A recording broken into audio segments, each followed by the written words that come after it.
Dobrý večer, dámy a pánové, nebo vlastně jenom pánové. Dámy a pánové, já jsem dneska měl být v Praze na schůzi takzvané Karlovy legie, kam nesmí ženy, takže mě to trošku ovlivnilo. A děkuju spolku Dialog, Františku Postupovi za pozvání.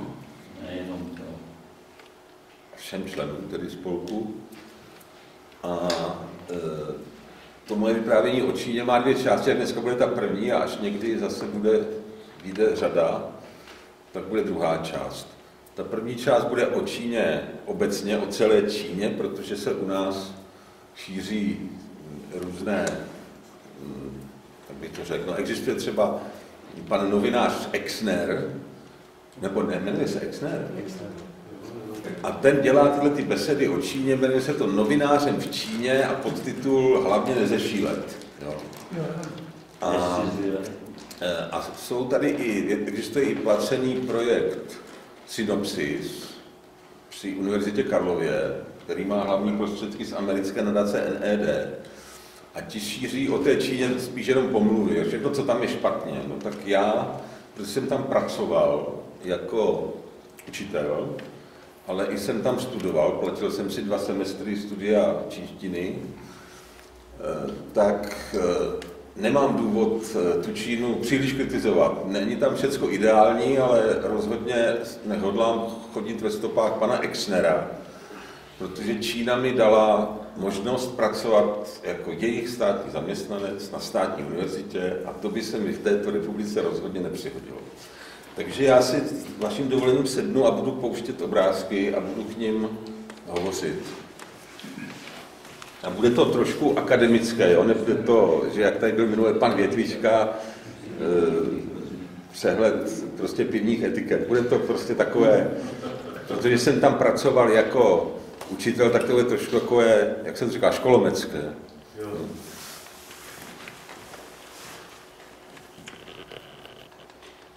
Tady nemáme zase pána, co umí spočítat. Escape, Pavle. Escape? Takže se nemůžeme tady dostat. Můžeme, to dobrý. Jsme se dostali.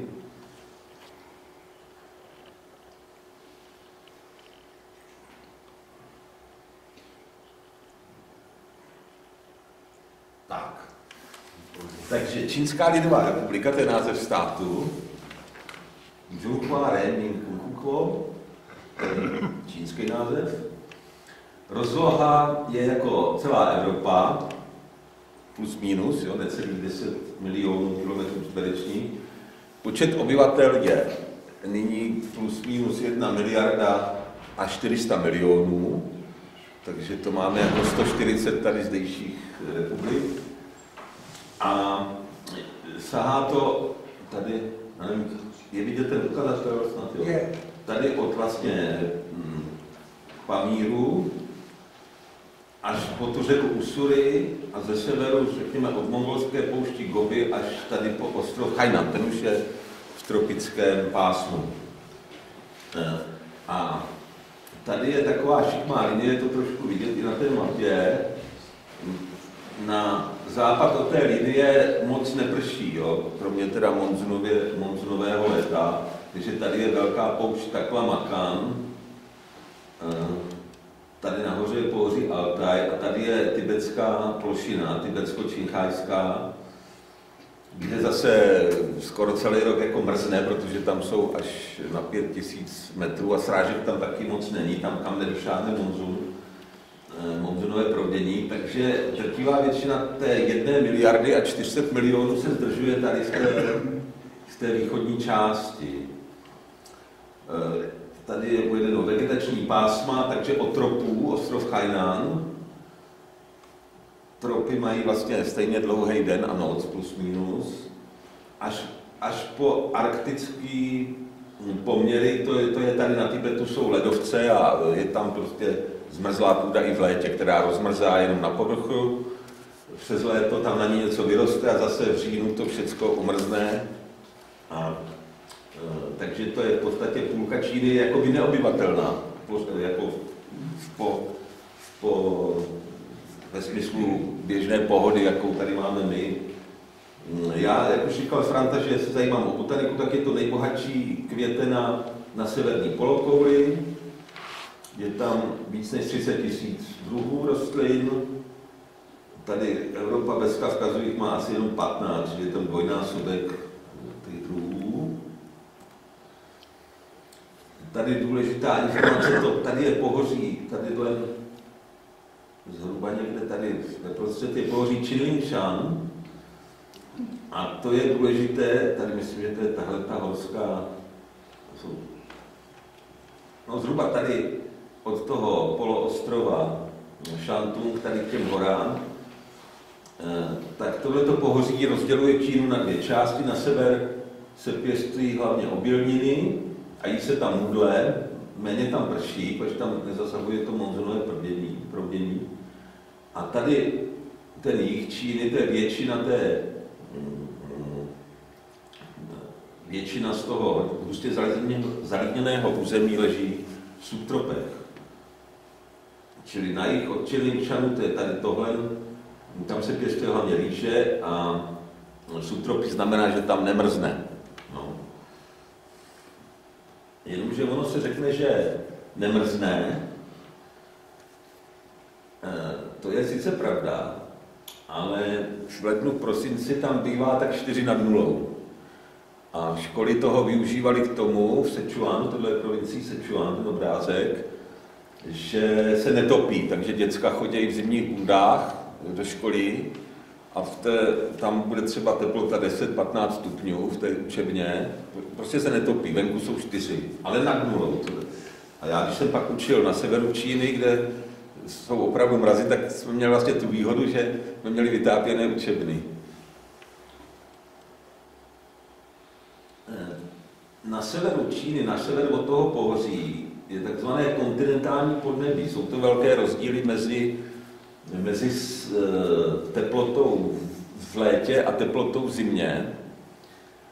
A třeba tady je, se to na té mapě blbě ukazuje, ale tady někde, těsně za tím Qinlingshanem, tady někde je město Xi'an, to už patří do povodí Žluté řeky, ten obilní sever Číny, to je povodí Žluté řeky a ten jižní rýžový jih, ten je povodí Dlouhé řeky a Perlové řeky. Tam jsou 3 velké řeky. Tak tam jsem byl jednou v létě v provincii Henan, ta je někde tadyhle. A bylo tam, jak je vidět tady na tachometru, 42 stupňů. A já jsem do té doby, pak jsem nikde nejezdil do teplých krajin moc, no v mírném pásmu, tak jsem to vlastně zažil poprvé, 42 stupňů v severní Číně. A tak jsem si myslel, že když pojedu na jih do Sichuanu, tady odsud sem někde, asi 700 km na jih vlakem, tak jsem si říkal, no tak to vystoupím v Chengdu, v hlavním městě Sichuanu a padnu jako pečenáč. A to právě není pravda. Díky tomu, že tam jsou vlhké subtropy, tak jedete 700 km na jih a je tam teplota třeba o 7-8 stupňů nižší. No, je ten na jih, ale teplota klesne.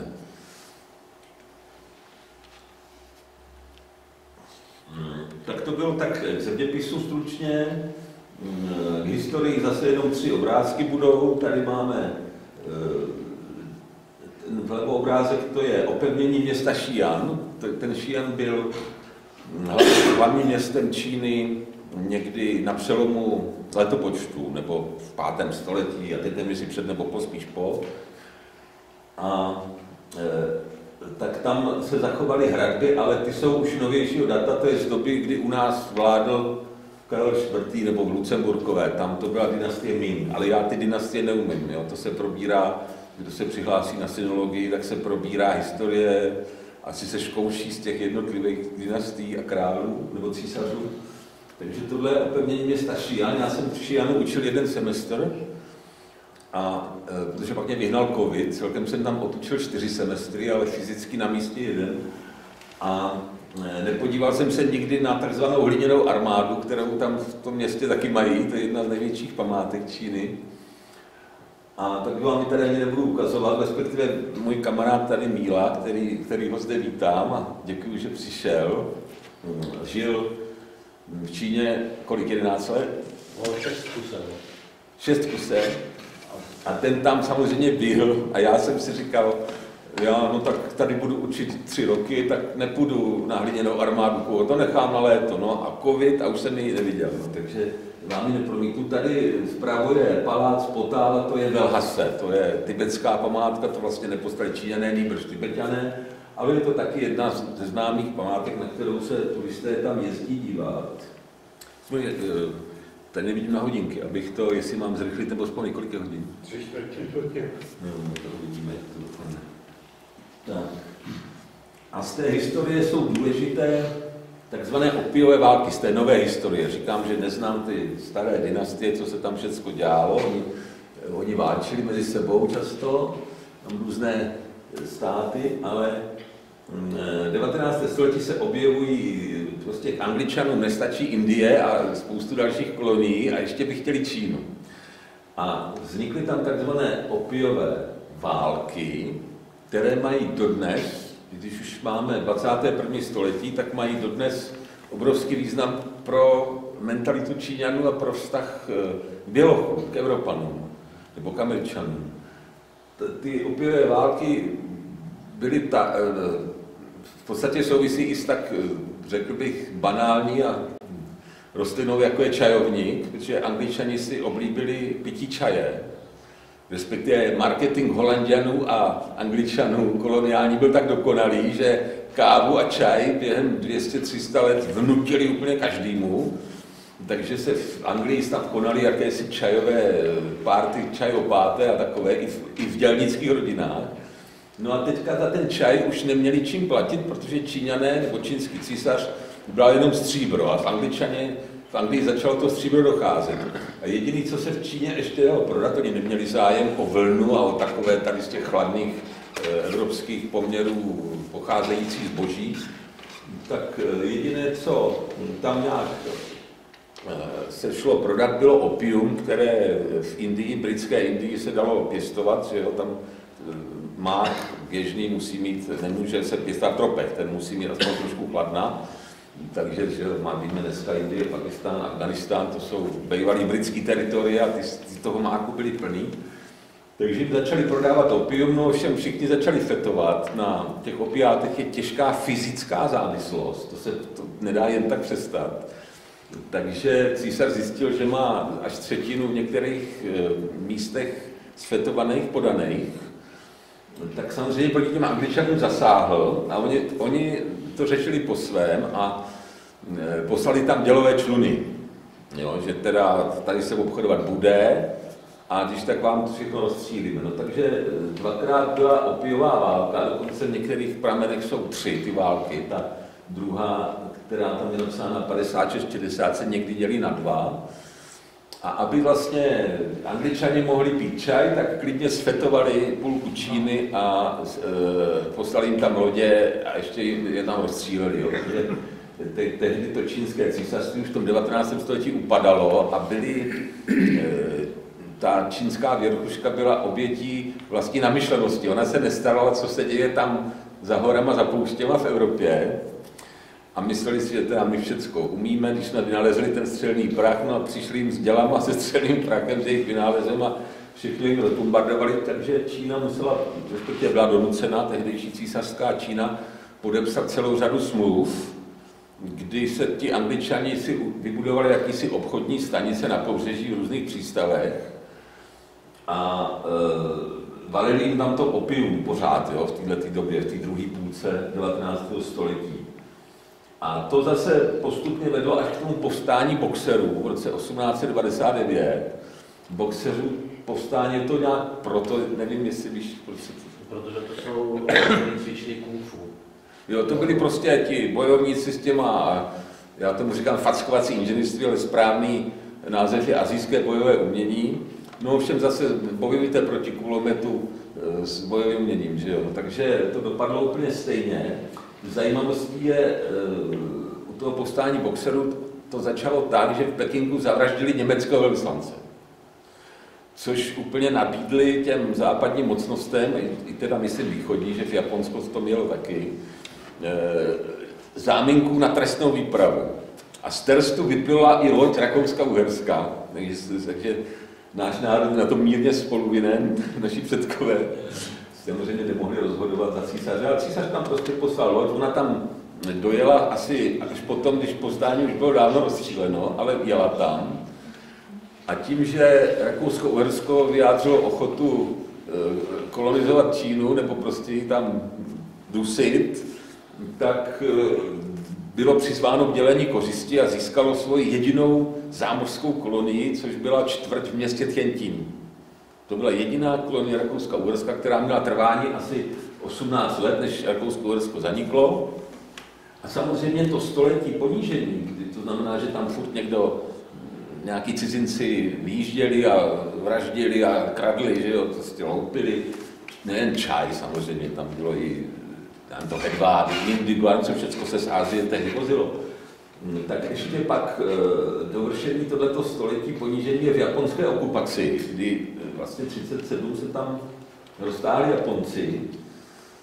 A tohleto století ponížení má velký význam dneska pro to, jak se ti Číňané na nás jako na bělochy dívají. V podstatě můžeme říct, že nám to tam Britové polepili, i když nevíme, jak by se dívali, kdyby to bylo všecko ťu, ale můžu si myslet, že Britové to tam polepili, protože co běloch, to bílá opice, to se tak říká, Číňané jsou tvořili a neřeknou vám to, že jste bílá opice, a když se na to ptá, tak to začnou popírat, ale běžně jsou inzeráty, třeba pro bělochy jsou inzeráty v novinách v angličtině, a tam je white monkey business, jo, jako práce pro bílou opici se to běžně používá. No, takže lze takový nepřesný závěr udělat, že ti Britové to polepili, jo, že ten vztah bělocha Číňanovi je tím poznamenaný určitě, jo, do dneška. Jo, tady jsou nějaký, to přeskočím, jsou nějaký ty data důležitý, protože v Číně dneska vládne, to jistě víte, komunistická strana, ta byla založena 21. Při jejím založení asistoval jeden Holanďan, protože Mao Tse-tung a spol neměli ty zkušenosti, tak jim Lenin z Kominterny poslal jednoho Holanďana, ten to tam pomáhal zakládat. A pak ono tam po tom pádu císařství byl chaos, tam bylo kus Číny ovládal ten, a samozřejmě komunisti měli ambici to sjednotit, no ale postavil se proti ním ten Chiang Kai-shek, Chiang Kai-shek, ono se to řekne čínsky úplně jinak, jo, Chiang Kai-shek je u nás, ale Chiang Kai-shek, nebo tak nějak se jmenuje. A pak honil toho Mao Tse-tunga, byl tam ten dlouhý pochod, tam šli několik tisíc kilometrů, vyšlo jich 70 000, přestálo jich to asi jenom 8, jo, prostě bylo hrozný utrpení. No a po 22 letech té občanské války, 22 let, válčili Číňané mezi sebou, vyhlašuje 1. října 1949 Mao Tse-tung Čínskou lidovou republiku. To je důležité datum, každý rok je v Číně týdenní svátek. Jako státní instituce mají dokonce snad povinnou dovolenou. Jo, jako státní, třeba ústav výzkumný nebo univerzita, takový první týden v říjnu. Jo, tady jsou ještě mapa těch provincií. Já mám nejradši Sichuan, protože je tam hodně rostlin jako na sbírání a na focení pro mě. A tady ten Yunnan taky. A to jsou, vlastně tady je pohoří Himalaj, který vlastně pokračuje do toho Sichuanu velkým výběžkem. Tam nejvyšší hora Sichuanu je 7,5 tisíce metrů, jo? Takže to jsou vlastně čínský Himaláje. Pak jsem učil tady v té provincii Shanxi a naposledy v Hebei. A jako turistický cestách za rostlinama jsem navštívil všechny tyhle provincie, co jsou na západě. A nikdy s jednou výjimkou jsem nebyl tady na tom průmyslovém jihovýchodě, nebo prostě tam jsou nejbohatší z hlediska ekonomie, nejbohatší kraje. Kdyby bylo všechno na úvod, kolik je hodin? Za 5 minut 6. Jo, tak to zatím ještě je dobré. Takže teď jak z toho ven? Toto. A teď pojedeme podle obrázku.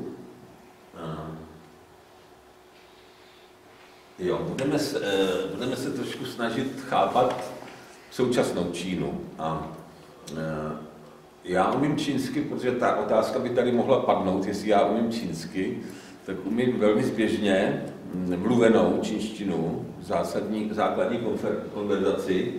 A to jsem já jsem poprvé byl v Číně před 23 lety asi, ale nikdy jsem se to nenaučil, dokonce jsem si, to bylo jako v Číně je veškeré studium placené a u nás je bezplatné, abych zase tady nepomlouval pana Babiše a Fialu a všichni ty, co nám vládnou, že tady je všechno špatně. Tak u nás máme studium bezplatné na vysoké škole v českém jazyce, tak jsem toho využil a jeden semestr jsem chodil do Olomouce na sinologii, no ale proč jsem to nějak už s tím věkem, co člověk nechytá, tak jsem tam vlastně se to musel odejít, protože jsem neudělal ty zkoušky hnedka po tom prvním semestru.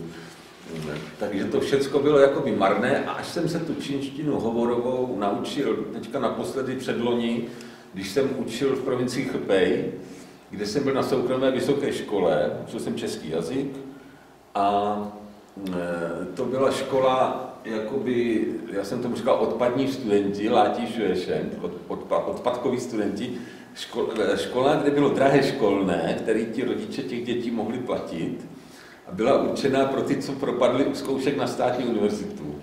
A ty děti byly tak líní, neměli samozřejmě ani anglicky, v hodinách jedli, spali, šminkovali, hráli na telefonu, jo. To bylo prostě, bylo to velice nedůstojný teda pro učitele, ale mělo to jednu obrovskou výhodu, že jsem na něm mohl mluvit jenom čínsky a tím jsem se tam trošku naučil ten jazyk. Takže Čína dneska, tam máme ta komunistická strana, ta se tam udržela od toho 1. října 1949, ale to jistě vy víte taky, že v Číně, když se přijede nebo když se o ní mluví, takže vlastně nemůžeme říct, že to je... Můžeme, když by někdo měl dotaz, vstoupit do toho? Raději až potom, ale pokud by na to zapomněli, tak prosím. A vy tam teda fungujete jenom anglicky, jako tam normálně nepřežít prostě s angličtinou? Ne, já jsem, pokud myslíte ve škole, tak tam já nemám angličtinu rád, tak jsem se jí snažil taky vyhýbat. Ale ti děcka neuměli ani anglicky, přestože studovali obor služby v turistickém ruchu a letecké civilní dopravě, tak samozřejmě anglicky to nemělo smysl. Tak jsem se naučil čínsky, protože jsem vždycky musel najít třeba ve slovníku slovo výjimka a každý den nějaký slovo mi chybělo, tak se mi to neustále rozšiřovalo, ta zásoba. A co se týče někde na ulici, to myslím, že mi to říkal Míla nebo někdo, musíte chytit mladýho kluka s brejlema, to zpravidla je student nějaký univerzity. Čína má asi 1200 státních univerzit a zhruba stejný počet soukromých vysokých škol. Jo. A když chytíte někoho takového, tak on vám to řekne anglicky, většinou neumí anglicky, že jo. Ale když říká kamarád brejlatýho kluka, mladýho, ten je šance, že to bude student a bude to třeba umět. O češtinu tam je teda zájem v Číně? Co se týče češtiny a Číny, tak to bylo zřejmě, já a kolega, jestli můžu říkat kolega, jo, to je špičkový synolog, pan Vojta, který tlumočil všechny schůzky mezi Milošem Zemanem a Xi Jinpingem. A ten vyjádřil domněnku, že ty návštěvy toho Miloše Zemana před 10 lety tam podnítili zájem o češtinu. Jo.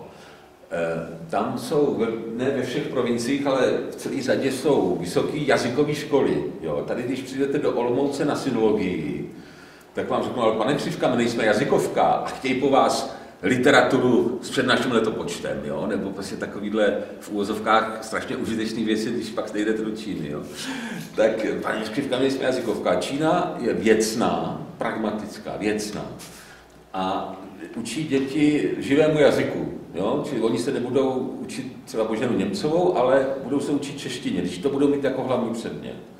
No a bylo asi 15 až 16 míst, kde se čeština učila, to je velmi hodně, jo? Protože v Anglii se učí někde v Glasgow a ještě si to Česká republika musí platit.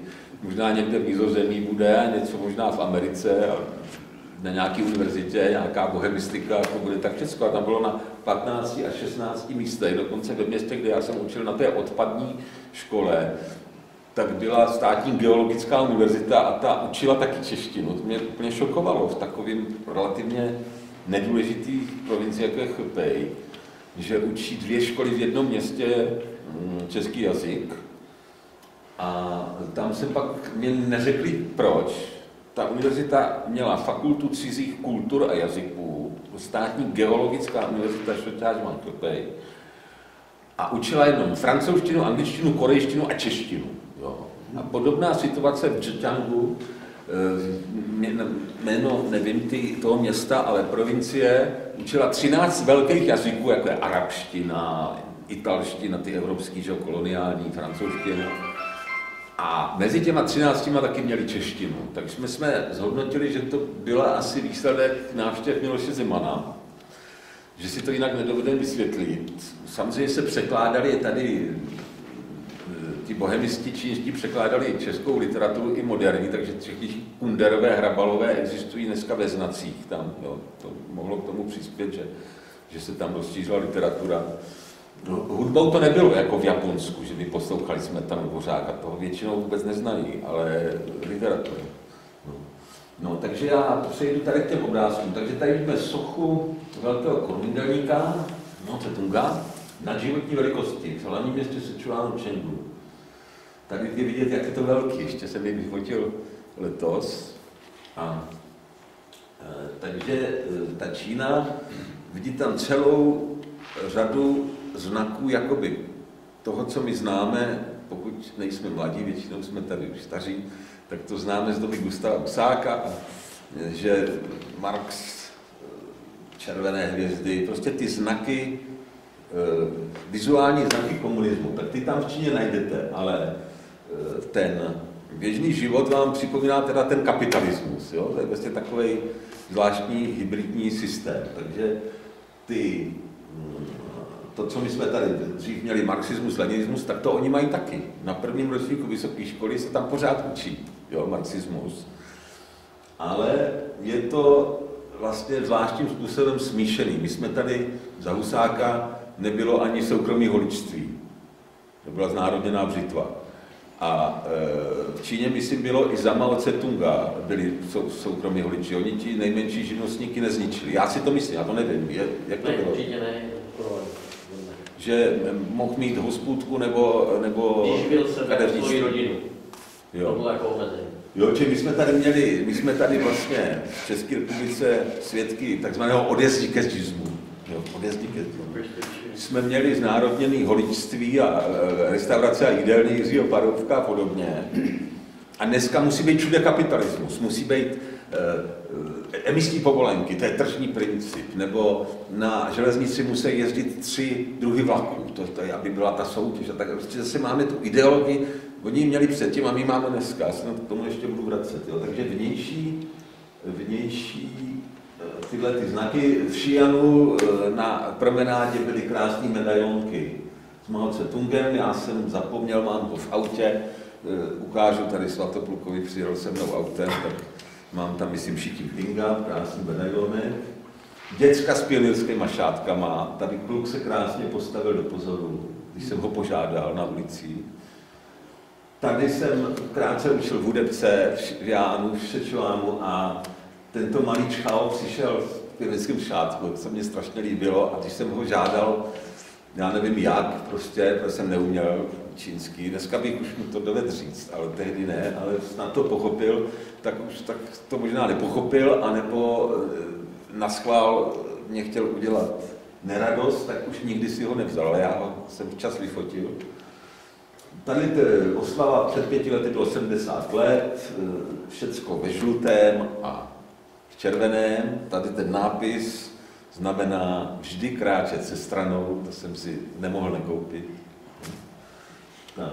A máme památníky na pamětihodných místech, jsou pomníky, sochy, památník dlouhého pochodu. Nepřečtu ty 3 znaky, co tam jsou, tak psanou a čtenou čínštinu tam neumím, to je potřeba teda, abyste věděli, abych nebyl nějak přeceňován. Je to ve výšce asi 4100 metrů, průsmyk Ťátin, v Sečuánských horách, takový první, ten vysoký, jakoby himalajský nebo sinohimalajský hřeben nad Sečuánem. Tak tady šel možná i sám Mao Tse-tung Kačoven Lájšli, nevím, prostě tady tudy šla Rudá armáda v roce 1934 přes průsmyk Těhatín. U nás v parku tam, co jsem poprvé, když jsem studoval v Sečuanu, to jsem si platil 2 semestry čínštiny, tak tam jsem objevil v parku sochu, teda listů Karla Marxe. Vojenská příprava, tady, když jsem poprvé v Jánu, jsem se ubytoval na těch kolejích, zaplatil jsem jak za ubytování, tak za školné a bylo tam na začátku září takovýhle mundury se tam sušily na těch živých plotech. A zřejmě Číňánky honili po cvičišti, protože tady už vidíme závěr toho jejich kurzu, který trvá třeba 4 nebo 6 týdnů vojenské přípravy a končí se vojenskou přehlídkou čerstvých prváků, studentů. Tohle jsou teda zřejmě prvačky, jo. Měl si to zvětšit, to teda nevím, jestli by šlo zvětšit. Zmačkni u myši, no. Aha. Levej zmačkni. No, trošku to jde, takže kočičky křičejí nějaký bojový pokřik a mají teda závěrečné defilé. Tady cvičí holčičky s noži, nějaký cvičený s noži, s kudlama. Takže to jsou ty, no a tohle je poslední v Pekingu na vstupu do základního města, je takový hezký portrét Mao Tse-tunga a tady teda výjimečně tady těch 2, 4, 6, 8 znaků přečtu, ať žije Čínská lidová republika, to znamená, jo, teď Zhonghuarení Kungfukuo je tady v podstatě ten název a tady to je Wang Sui, což doslova znamená 10 000 let, Wang Sui. Oni říkají, ať žije, ale dopřejou 10 000 let, to je dostatečně dlouho. Takže to je ta komunistická Čína a ta současnost, nevím, jak se odsud dostat. Jenom vlevo pod tou modrý, tak si capni a vyber si tam, co chceš. Tak teďka mám tady symboly kapitalismu, jo? Teďka v současné Číně, protože to je takový smíšený systém dneska, že jo? Tak dneska, když ho někdo popisuje, tak se používá termín státní kapitalismus. Jo? Tak tam vidíme občas na ulici, tohle už 10 let stará fotka, jak se to auto jmenuje? Lamborghini, to nějaký bohatý Číňan si prostě vydělal. A tak mě takový auto, já v Pardubicích jsem, myslím, ani nikdy neviděl, tak jsem si to musel vyfotit.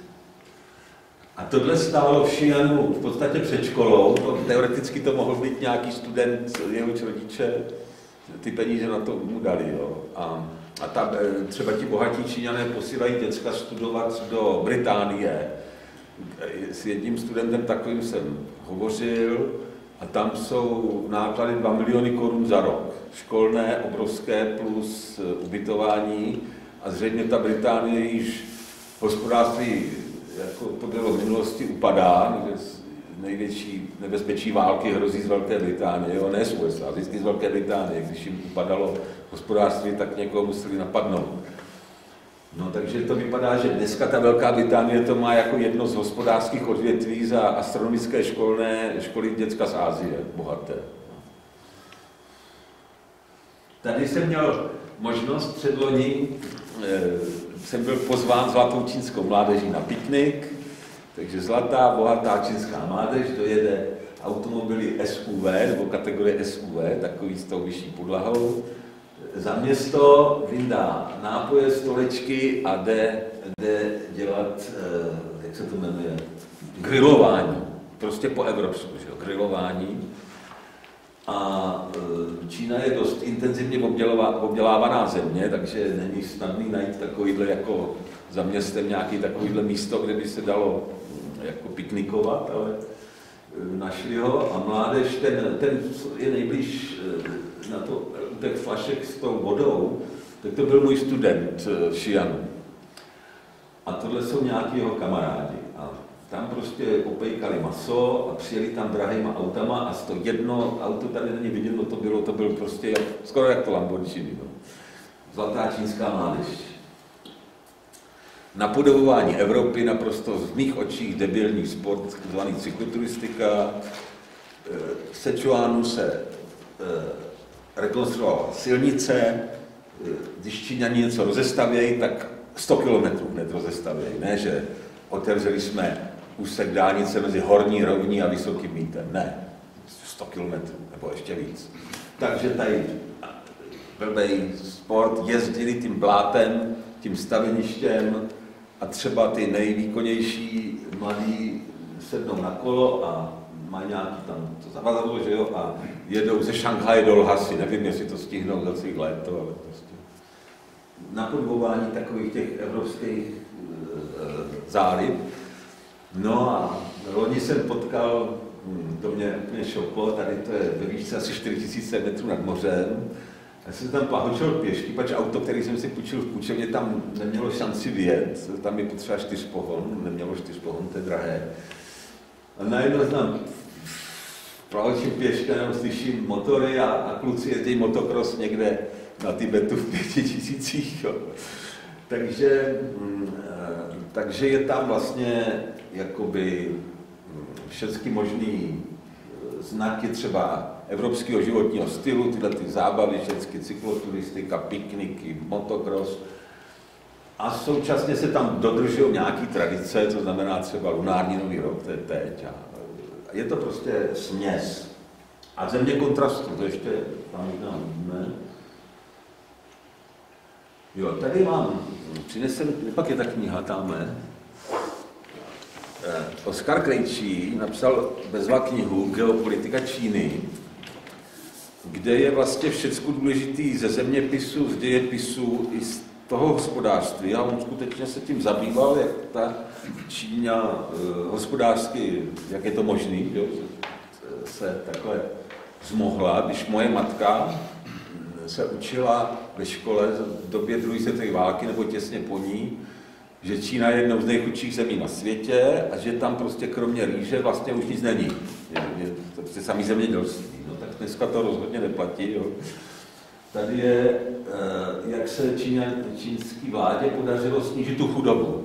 Jo, tam na venkově určitě potkáte dneska chudého člověka ve městě žebráka, ale rozhodně to tam, když to začíná 2012, no prostě, když bych šel do minulého století, někdy 1989, kdy tak nějak začaly ty reformy, ta změna toho rigidního komunistického systému, tak tam těch chudých byly 10 až 100 miliony a dneska teda podle jejich statistik tvrdí, že je to odstraněný. Je tam hledisko $1 na den nebo $2 na den. Jo? To je nějak statistická veličina. Samozřejmě, že tam nějaký lidi našli, kteří mají prostě vysoko do žlabu a malý příjmy. No, kdyby tam byl pan novinář Exner, tak je najde jako první. Jo? Našel jakýsi sirotčinec, kde se nestarali o děti a všude tady o tom vykládá. No, výstřelek, jo, kapitalismu, že tam někde napodobí Český Krumlov nebo Prahu, někde v Shenzhenu, tohle je v Hangzhou, v provincii Zhejiang, poměrně blízko Šanghaje. Tam jsou ty nejbohatší části Číny, kde je nejvíc obchodníků a průmyslu a všeho, tak si tam postavili jako nepravou Paříž, mansardový baráky s těma střechama jako někde v Paříži, Eiffelovku teda nižší, ale prostě takhle napodobenou. A tady, když bych šel tam, odkud jsem to já fotil a šel bych jako, nemám ten snímek, tak tam byly jakoby versajské parky napodobeny a chodili se tam fotit svatby. Do těchto scenérií se chodí fotit svatby. Buď je tak bohatý, že jede do Paříže a vyfotí se tam, nebo na Karlův most, brzo ráno, když tam nejsou turisti, to je velký biznis, čínský svatby na Karlově mostě. A nebo jede do místa v Číně, kde je to postavený, napodobený. Jo. Tady ještě mrakodrapy v Chengdu, hlavní město Sichuan, do metra. A země kontrastu, byl jsem v Henanu kamaráda na venkově, nebyla kanalizace, chodilo se ven přes ulici na tyhle záchody. No. A ty pryč tam teďka nejsou. ale Čína země kontrastů, jo. Máte, já tomu říkám ksichtostroj, čtečku obličejů, ale a když vás to pozná, tak vám to otevře dveře, třeba to mají studenti na kolejích, ale vždycky tam někde pologramotný ampau neboli zřízenec, když se to rozbilo, nebo když to, tak mně se to stalo na dálnici, jsem nevěděl tam znaky, že jo, zaplatit automatem nějak, mítné. No a jsem říkal, bude ampau. Nikde nikdo nebyl a byla tma, byl to večer.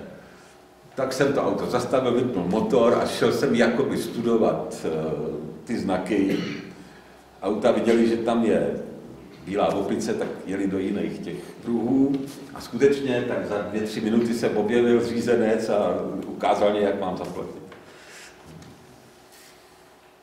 Jo, a tohle je ta bytová výstavba, tohle je focený z vlaku ve městě Zhengzhou, to je krásný název Zhengzhou, hlavní město provincie Hunan, tak to je vždycky 33 pater a tak to tam rozjeli tu bytovou výstavbu, že dneska to nemůžou ani obydlit, protože už se vyčerpal potenciál lidí, kteří přes vesnice chtěli ještě stěhovat do měst. Ten už je vyčerpaný, takže tam jste možná v novinách zaznamenali, že došlo ke krachu nějakých těch velkých stavebních firm, protože měli všechny peníze v betonu a v železe a tam žádný tržby.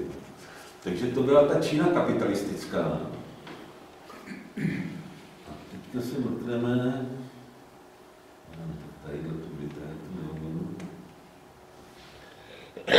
na dopravní stavby, a to budu muset zrychlit, protože už máme čtvrt na dopravní stavby.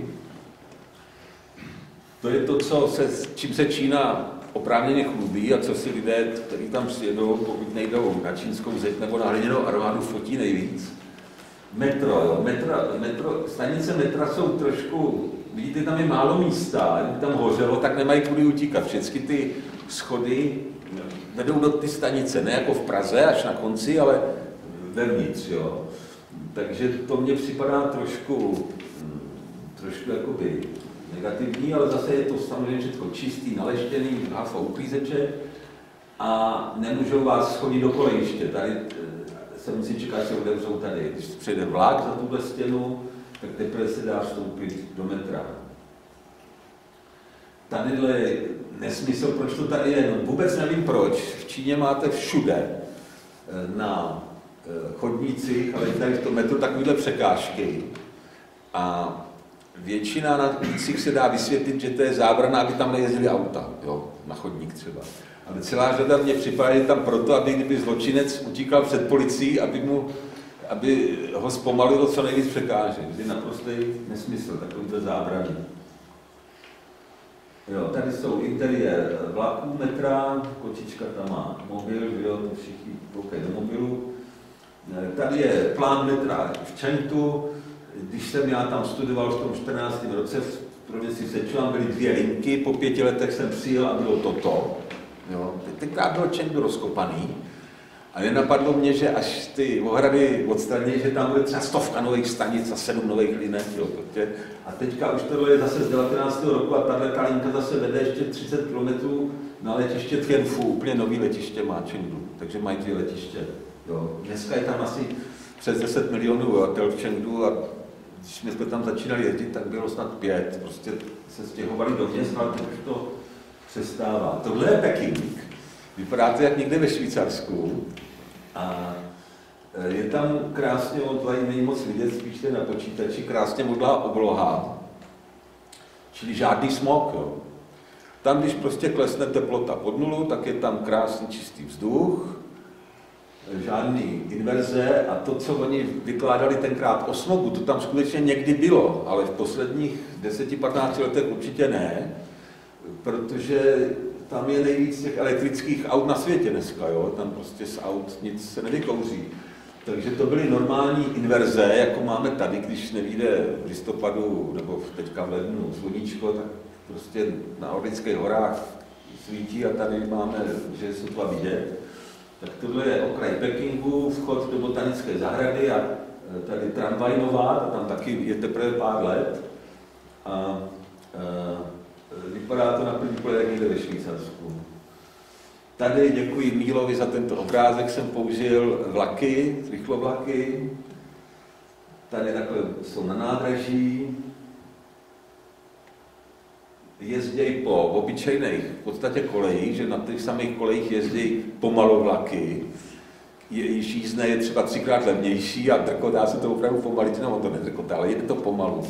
Když tohle jezdí rychle, nový nádraží v Chengdu, ještě v roce 19 vůbec nebylo, jo? Tady ty znaky jsou Chengdu, Tung jako východ, či Mao Tse-tung je chlup z východní bažiny, jo? Mao Tse-tung, a Jiang, nádraží, tady to je anglicky napsané, Chengdu, já nevím, co to je. Chengdu Tung Station, tam je ten Tung, tam není člověk. Tady ty železnice, 2008, jich bylo trošičku, někde okolo Pekingu, a dneska 42 000 kilometrů, jako okolo celé země koule. No.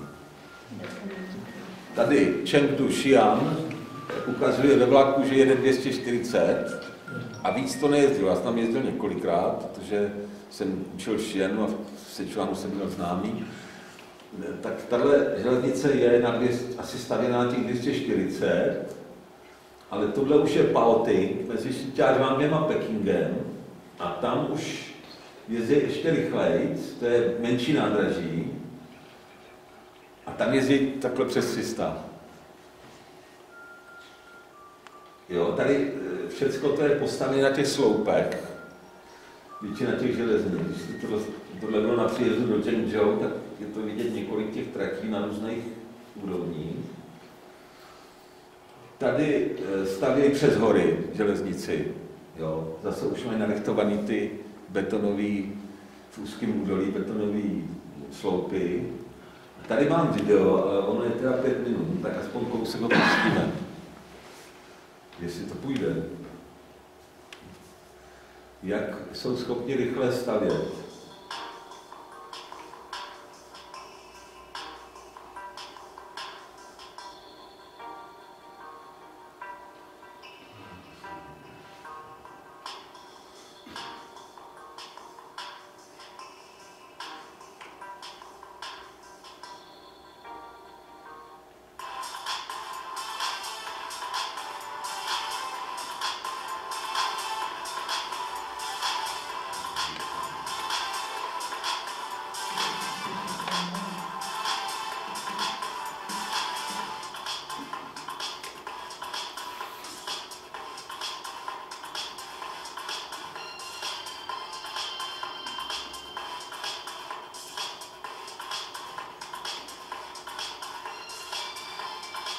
Tam je otázka, proč se tak překotně staví, jestli to je kvůli tomu, aby se zaměstnala ta miliarda lidí. Na to nemám odpověď, možná, že to tady krejčí někde bude mít napsaný, že se pořád staví nový dálnice a železnice přes hory, přes ty, co jsou tou tmavohnědou barvou. Stavitelství je prostřední obor. Jo. Jako u nás jsou tak doktorí, právníci a nejlépe honorovaní, tak stavebnictví je určitě architekturální, nejvíce honorovaný a nejprostřednější obor. No ale že zahajují tolik nových staveb. Protože to je rozvoj. Každá dálnice, každá silnice umožňuje migraci a vlastně zvětšuje potenciál ekonomiky.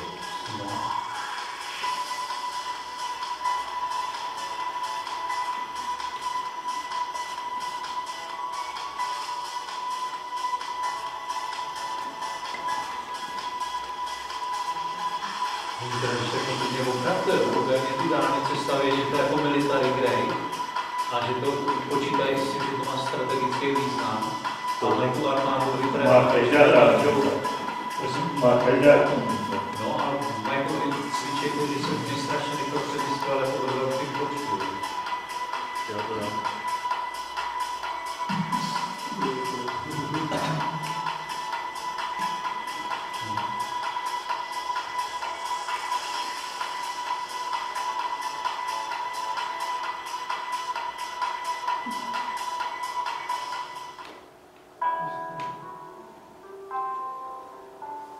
To si myslím, že Exner nebo Etzler, já jsem řekl Etzler.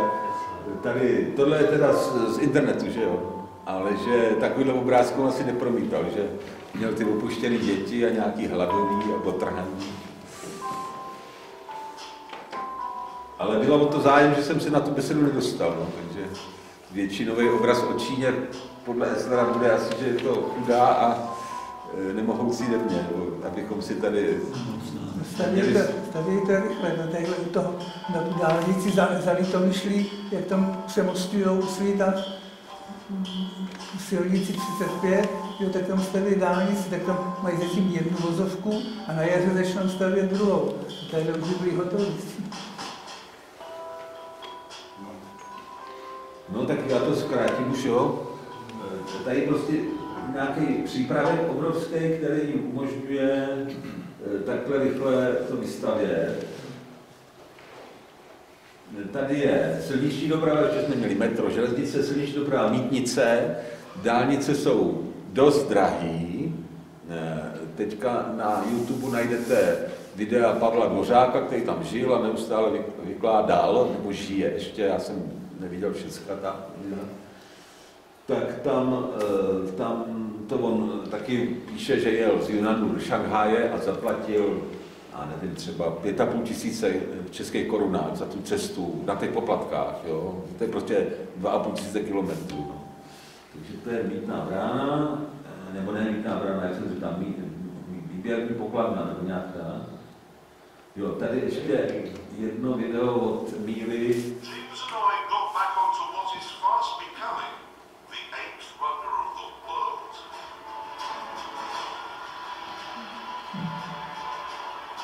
China's road network.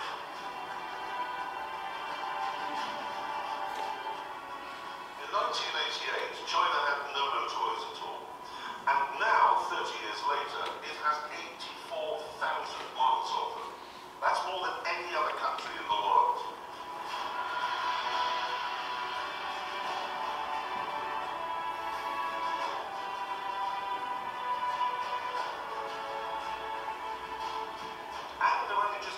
Their stride. Since 2011, they've been building 6,000 miles of motorway every year. 6,000 miles a year! It beggars belief, and it's not like the terrain is easy. Here, though, there ain't no mountain high enough, and there ain't no valley low enough to stop them. This bridge, for example, is 34 miles long. And then there's this one, the Douge-Beipan-Jian Bridge. You could fit the London Shard underneath it, twice over.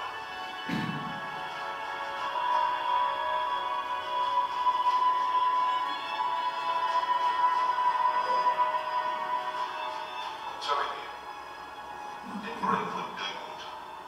We're doomed.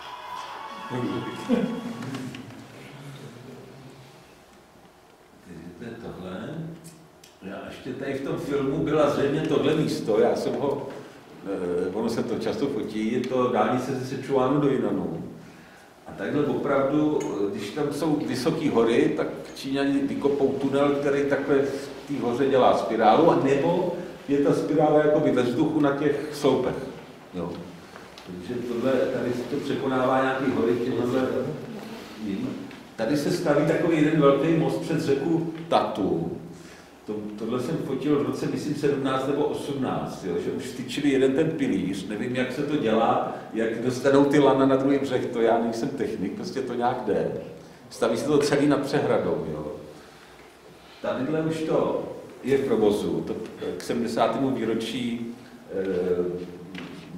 Republiky Čínské lidové se to uvádělo do provozu.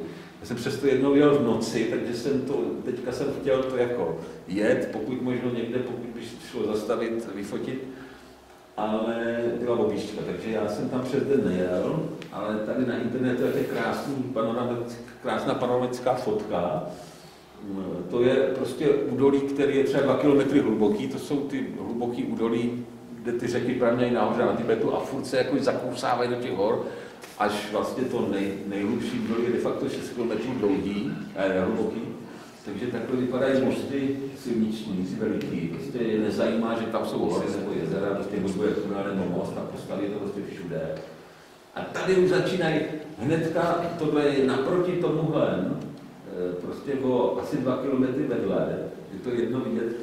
Jsem zjistil, jsem to vůbec netušil, a když jsem jel letos, nebo loni de facto v létě, prostě někam jsem jel na západ do těch hor, tak najednou vidím další takový obrovský sloup a říkám, to asi tam je nějaká dálnice. No a pak jsem o 150 km dál viděl ty sloupy, jak jsem promítal ty betonový, jak je pak překlenovávají. No tak Xi Jinping staví trať z Chengdu do Lhasy. To jde do Tibetu, tohleto. To je prostě nová trať. Jo. Já si teda od toho slibuju, že by mohli zpřístupnit Tibet cizincům. Jo. Provincie nebo autonomní oblast Xizang není pro cizince dostupná, aniž byste si platili průvodce a organizovanou skupinu. Takže nová trať do Lhasy bude. A tohle jsem chodil u toho Litangu. Najednou tady ve 4000 nad mořem je už náhodní v podstatě planina, byly tyhle ty sloupy, takže to staví do Lhasy. Jo, tady jsem jel v Junanu takovýmhle tunelem, obyčejný, jako není to dálnice, je to obyčejná cesta, ale obyčejná ve smyslu tedy jako druhá až třetí nejhlavnější, není to zase nějaká úplně venkovská. A to jsem tady nazval hračičkové, jak Číňánci si prostě hrajou, když tam jedete, tak to osvětlení tunelu mění barvu. Jo.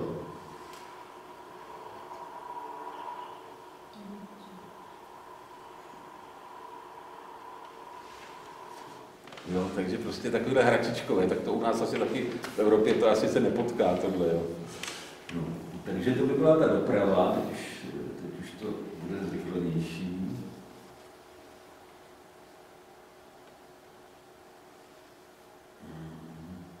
Tady stručně, mně se také líbí motocykly, takže o těch motorkách, jo. Já když jsem tam studoval, koupil jsem si tuhle motorku, stála před 10 lety, stála jako dražší jízdní kolo 20 000 korun, asi 7 000 renminbi.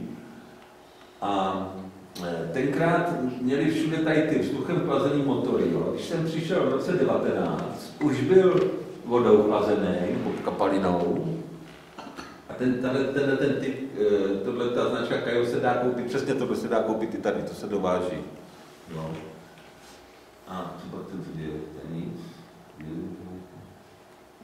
Jo, a dneska už okopírovali, tam byl soubor v jiném formátu, takže to není vidět, okopírovali od KTM motor, zřejmě prostě vzali ten motor a jak jsou dneska ty 3D skenery, tak to prostě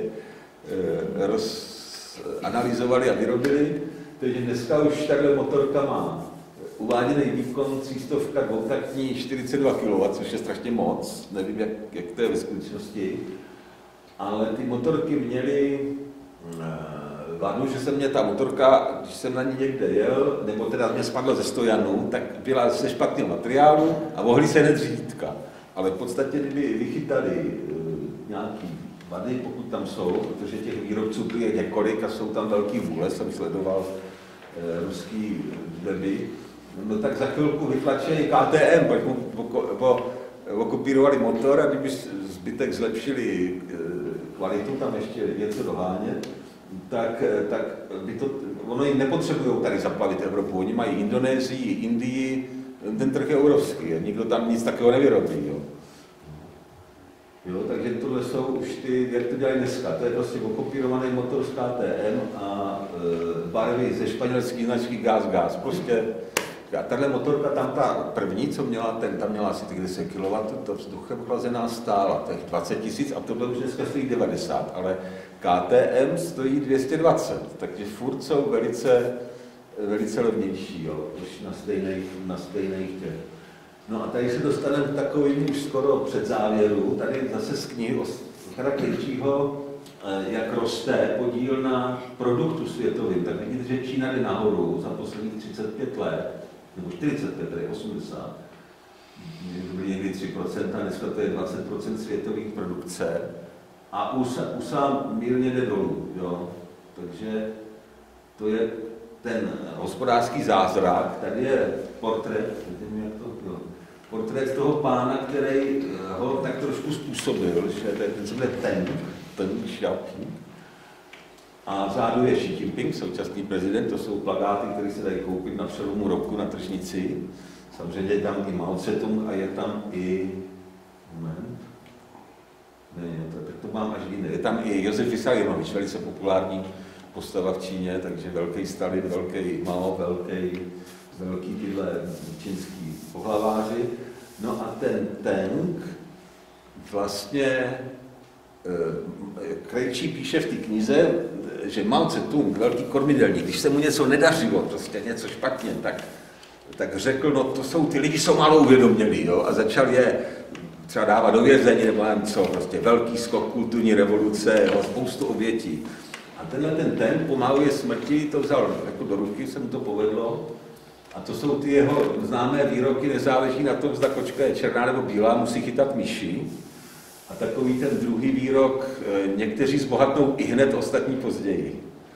A tuhletu rigiditu, o který jsem tady mluvil, že jsme měli my, ty znárodněné břitvy, to holičství jako státní, no tak samozřejmě rozšířil ten soukromý sektor, ale udělalo se to tak, prostě místo ideologie toho uvědomění se tam pustilo trošku té chamtivosti, na kterých stojí kapitalismus. Jo? Že chci víc si vydělat, abych měl třeba tu motorku, jo? To třeba já, že mám rád motorky. Nebo jiný si koupí to auto, jak jsme viděli, to Lamborghini, a jiný zase cestuje po světě, nesmí kupovat, letadla, že jo, nesmí kupovat. Zbraně, střelný. No a nebo dám kluka do Londýna, nebo do Londýna, do Cambridge za 2 miliony ročně, nebo prostě že prostě dovolím lidem zbohatnout, jo.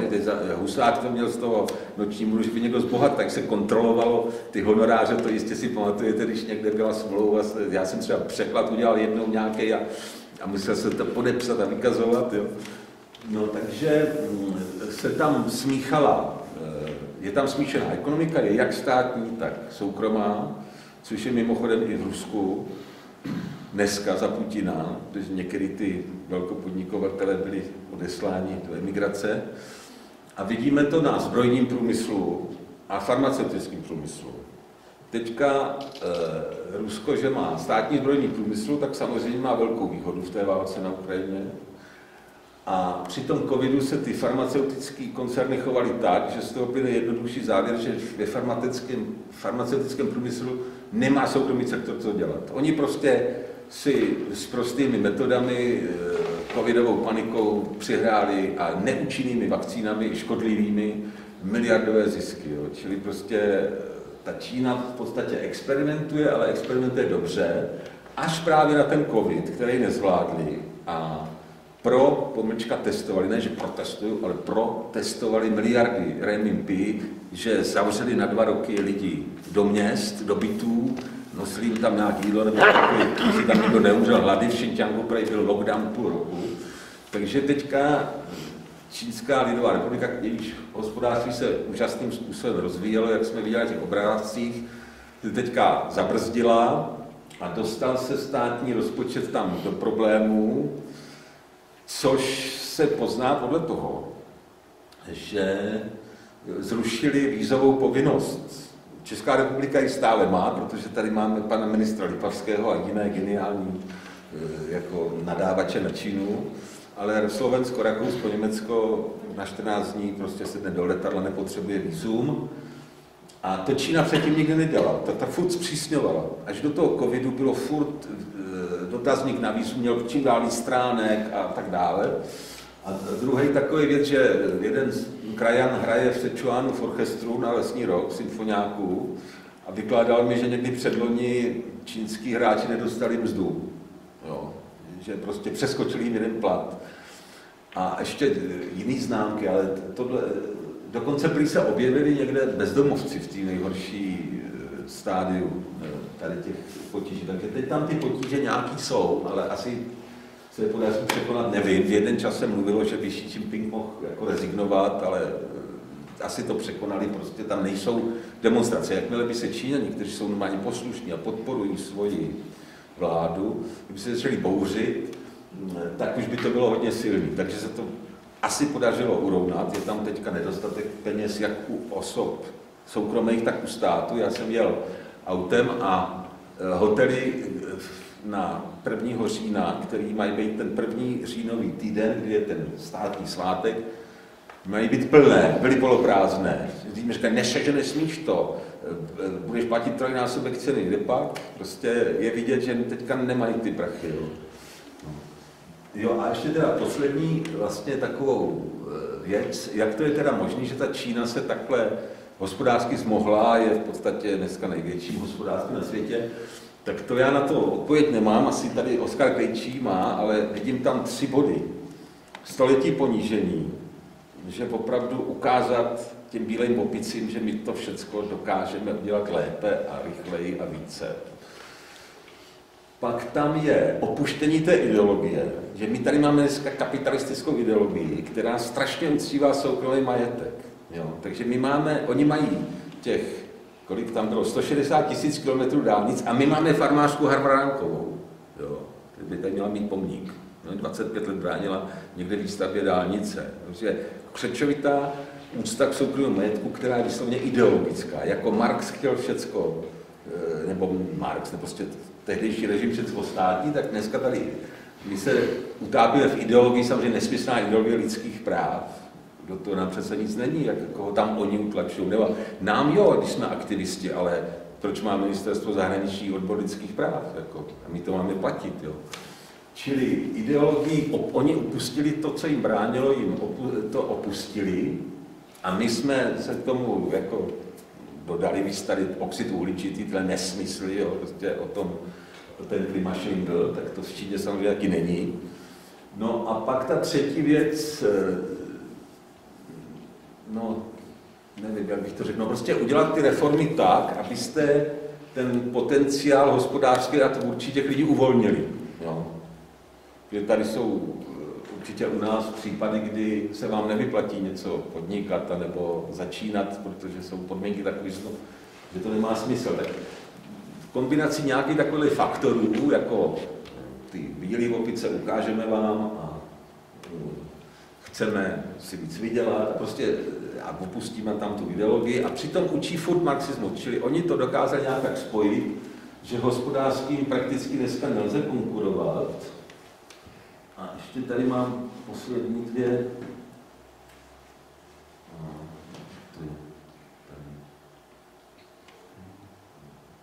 A to už nebude tak dlouhé. Jo, tady to mám nazváno Čína a Bréci, jo. Tady je, tam hodně vidíte ženy, že pracují, jo. Tady jsem loni jezdil autem po Sečuánu, tak tankuje paní do auta, tady zase jiná paní myje auto, vysloveně tam jsou zádu takový tibetský baráky, že oni jsou velice pěkný, ty tibetský baráky, jich mnoho druhů. Tady, autoservis z Tibetu, jsem byl jednou v Šizangu, v Pome a holčina prostě maká ruce od voleje z autoservisu. To u nás určitě bychom málo kdy viděli. V Jánu paní hází do míchačky, tady nabírá nějakou maltu nebo beton a tady holky s krumpáčema. To všechno jsem vyfotil na školním pozemku v Jánu, když jsem tam studoval. Jo. No ale to je starší generace a mladší generace, to už máme brejcičky, cestují, mimochodem porodnost v Číně klesla o 1 milion, v posledním roce už jsou za zenitem toho rozmnožování velkého. Brejcičky už nebudou rodit děti a budou se celý život šminkovat a cestovat. Tady jsem si vyfotil z Tianfu na letišti. Jo, to je prostě osud asi všech bohatých společností. A ještě tady bylo poslední. Jo, a Čína a svoboda, no tak to samozřejmě je tam strašně překamerováno, ale historicky ty kamery byly nejdřív v Anglii. To vím, že nejdřív se strašně sledoval Británii. Tohle je z internetu fotka, já jsem v Šeťážvangu viděl sloupy, kde byl sloup a není vlastně 10 kamer, jak je úplně bláznivě překamerováno. A Japonec mě upozornil, japonský kolega, co učil japonštinu, že máme na chodbách kamery, já to vůbec nevnímal. Jestli to nemyslíte, když tam jste a vedete bílý život. Na chodbách kamery, netekla teplá voda, co všechno tam bylo, výtah tam nebyl, ale kamery byly na ubytovně cizích učitelů a dole děžurná měla obrazovky a já jsem tam po roce přijel navštívit svého pakistánského kolegu a ona na těch obrazovkách poznala, do kterých jsem šel v místnosti a za 10 minut mi přišla do 3. patra k tomu Pakistánci a začala mě vyhazovat. Vy už tady nemáte co dělat. Ten Pakistánec jí řekl, že tam jsem na návštěvě, tak jako vypadla, ale prostě je překamerováno a i ve třídě teď jsme měli kamery. Ale na státní univerzitě myslím, že jsme neměli, ale teď v té soukromí jsme měli to ve třídě. Takže je trošku překamerováno. A když jsou nějaké nepokoje, tak samozřejmě dochází k jejich potlačení. Tohle bylo v roce 2000, myslím 8 nebo 9 v Urumči. Já jsem jednou byl v Urumči, tak jsem si vyfotil kluci tady, jak jdou ozbrojení něco potlačovat. A tady zase ty překážky, jo. Tady zase úplně zbytečná překážka, tady staví metro, tady byl průchod staveniště, ale zase tahle ta zbytečná překážka tady nevíš, proč by, co se tam je. Protože tam neparkujou, tam nezají vjezdu. No dobře, ale jsou tam i situace, kdy tam prostě tenhle ten důvod není. Billboardy u dálnic, jo? U nás se nesmějí. Tady billboardy u dálnic, Čína, větší svoboda. U nás zákaz kouření, tady důlí jak fabrika v hospodě, větší svoboda.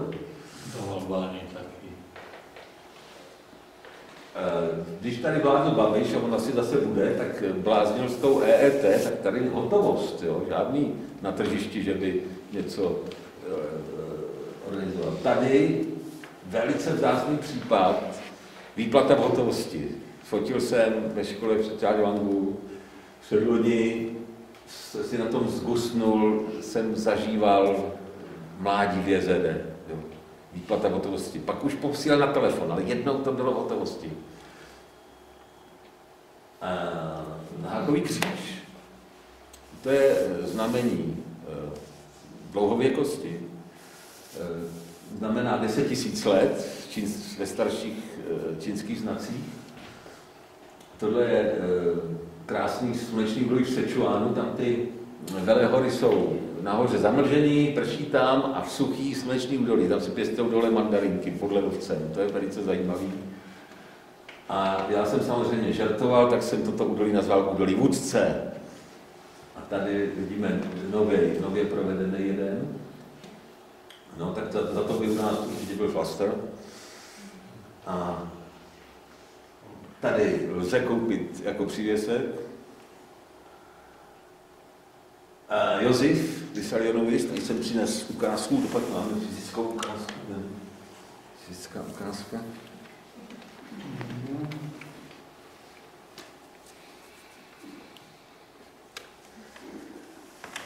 A tady jo, tohle je zhruba tohleto tričko.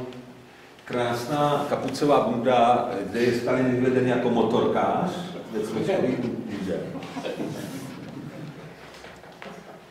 A tady, to už je předposlední obrázek, tady kapucová bunda s Ukrajinou a kapucová bunda s Ruskem.